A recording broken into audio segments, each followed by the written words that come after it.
ജയേന്ദ്രൻ, ഇവിടെ UDF-നെ സംബന്ധിച്ച് ഇതിലൊരു വർഗീയ വിഭജനത്തിന്റെ രാഷ്ട്രീയ സാധ്യതകൾ BJP കാണുന്നു എന്ന് മാത്രമല്ല, ഇത് ബോധപൂർവം വൈകിച്ചുകൊണ്ട് ഇതിലൊരു രാഷ്ട്രീയ മുതലെടുപ്പിന് സർക്കാരും CPI-ഉം ഭാഗമായിട്ടുണ്ട് എന്ന ആക്ഷേപം UDF-നുണ്ട്. അവിടെയാണ് ഷോൺ പറയുന്നത്, ഒരു ജുഡീഷ്യൽ കമ്മീഷനെ വെച്ച് പരിശോധിച്ചത് കൊണ്ടോ ജുഡീഷ്യൽ കമ്മീഷൻ ഇതൊരു വഖഫ് ഭൂമിയല്ല എന്ന് തീർപ്പ് കൽപ്പിച്ചാൽ പോലും എന്ത് സാധുതയാണ് നിയമപരമായി അതിന് ഉണ്ടാകാൻ പോകുന്നത്? സർക്കാർ ഈ വിഷയത്തിൽ ജനങ്ങൾക്ക് അനുകൂലമായ ഒരു നിലപാടെടുത്തു, പഴയ നില തിരികെ കൊണ്ടുവരാൻ സർക്കാർ പറഞ്ഞു. അപ്പോഴാണല്ലോ വഖഫ് സംരക്ഷണ സമിതി എന്ന സംഘടന ഹൈക്കോടതിയിൽ റിട്ട് സമർപ്പിച്ചതും സർക്കാരിന്റെ നടപടികൾക്ക് സ്റ്റേ വന്നതും. ഇതേ സാഹചര്യമല്ലേ തുടർന്നും ഉണ്ടാകാൻ പോകുന്നുള്ളൂ. അപ്പോൾ ഈ ജുഡീഷ്യൽ കമ്മീഷൻ എന്നതൊക്കെ വെറും പേരിന് ഒരു തന്ത്രം എന്നതിനപ്പുറത്ത് എന്തെങ്കിലും സാധ്യത അതിൽ നിന്നുണ്ടാകുമോ എന്നാണ് ഷോൺ ചോദിച്ചത്. ഇത് ഗോപികൃഷ്ണൻ, ഇവിടെ ഈ തന്ത്രങ്ങൾ, താങ്കളിപ്പോ തന്ത്രമാണല്ലോ പറഞ്ഞു നിർത്തിയത്.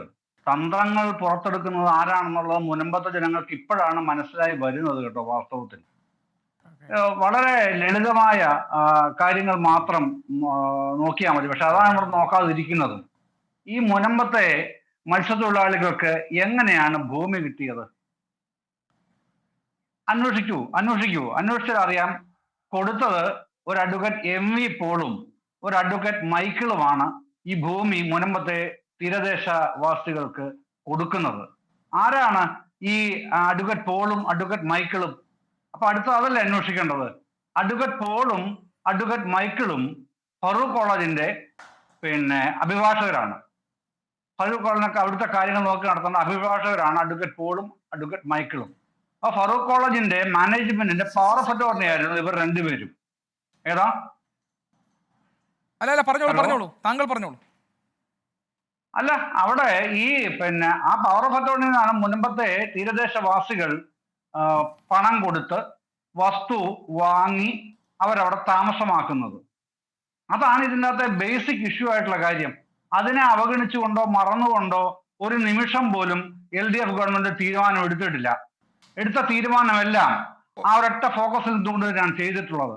ഒറ്റക്കാര്യമേ ശ്രീ ജയേന്ദ്രൻ, താങ്കൾ പറഞ്ഞതുപോലെ അഡ്വക്കേറ്റ് MV പോളും അഡ്വക്കേറ്റ് മൈക്കിളും അവരാണ് ഈ ഭൂമി ക്രയവിക്രയം ചെയ്തിട്ടുള്ളതെങ്കിൽ അതിന് ഫറൂഖ് കോളേജ് കമ്മിറ്റിക്ക് ഒരു വാദമുണ്ട്. അവർ പറയുന്ന വാദം ഇത് ഗിഫ്റ്റ് ഡീഡായി ഞങ്ങൾക്ക് കിട്ടിയ ഭൂമിയാണ് എന്നതാണ്. അല്ല, അത് പറയുമ്പോ ഗോപീഷൻ, ഇത് വഖഫ് ഭൂമിയായിട്ട് തന്നെ കൈമാറ്റം ചെയ്യപ്പെട്ടതാണ് രേഖകളിൽ. അത് സംശയമില്ലാതെ പറയാൻ പറ്റും. പക്ഷെ ഒരു വ്യവസ്ഥയുണ്ട്. അങ്ങനെ ചെയ്തിട്ടുള്ളപ്പോൾ ഇത് മുസ്ലിം സമുദായത്തിന്റെ വിദ്യാഭ്യാസപരമായ ഉന്നമനത്തിനാണ് ഇത് സേട്ട് ഫറൂഖ് കോളേജിന് 1948 അത് കൊടുക്കുന്നത്. 50-ലാണ് ഡീഡ് ഉണ്ടാവുന്നത്. അപ്പൊ തന്നെ വ്യവസ്ഥയുണ്ട്. അത് അവരാ താല്പര്യം മുമ്പോട്ട് നീക്കുന്നില്ലെങ്കിൽ, അതായത് മുസ്ലിം സമുദായത്തിന്റെ വിദ്യാഭ്യാസപരമായ ആവശ്യത്തിന് വേണ്ടി മുനമ്പത്തെ ഈ ഭൂമി ഉപയോഗിക്കുന്നില്ലെങ്കിൽ അത് സേട്ടിന്റെ കുടുംബത്തിന് തിരിച്ച് ലഭിക്കണം എന്നുള്ള വ്യവസ്ഥ അതിൽ വെച്ചിട്ടുമുണ്ടായിരുന്നു.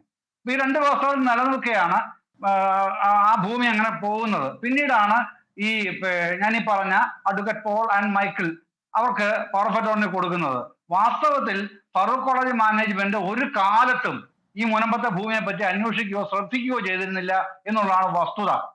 ഏറ്റവും കൂടുതൽ 2016 ആരാണ് ഗോപീഷൻ കേസിന് പോകുന്നത്? വഖഫ് സംരക്ഷണ സമിതി അല്ലേ? വഖഫ് ബോർഡ് പോകുന്നില്ല. വഖഫ് ബോർഡിന് ഇപ്പോഴും ഈ ഭൂമി വഖഫ് ഭൂമിയാണെന്ന് അവർക്ക് അവകാശവാദം ഇല്ല. ഒന്ന്.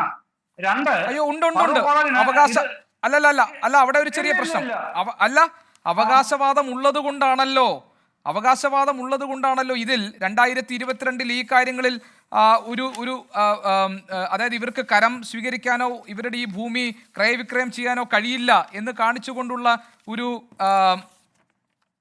ലെറ്റർ പോയിരിക്കുന്നത് 2022 അല്ലേ? അതൊക്കെ ഉണ്ട്. അതിനകത്ത് ഒരുപാട് ഉൾപ്പിരിവുകൾ വേറെ ഉണ്ട് ഗോപീഷൻ. അതായത് ഞാൻ അതിലേക്ക് കൂടുതൽ 2019 വഖഫ് ബോർഡ് ആസ്തി രജിസ്റ്ററിൽ ചേർക്കപ്പെടുന്നു ഈ സ്ഥലം. 2022 ഈ പ്രദേശത്തെ വസ്തുക്കളുടെ കരം സ്വീകരിക്കുന്നതും ക്രയവിക്രയങ്ങളും രജിസ്ട്രേഷൻ അടക്കം തടഞ്ഞുകൊണ്ട് വഖഫ് ബോർഡ് കൊച്ചി തഹസിൽദാർക്ക് നോട്ടീസ് നൽകുന്നു.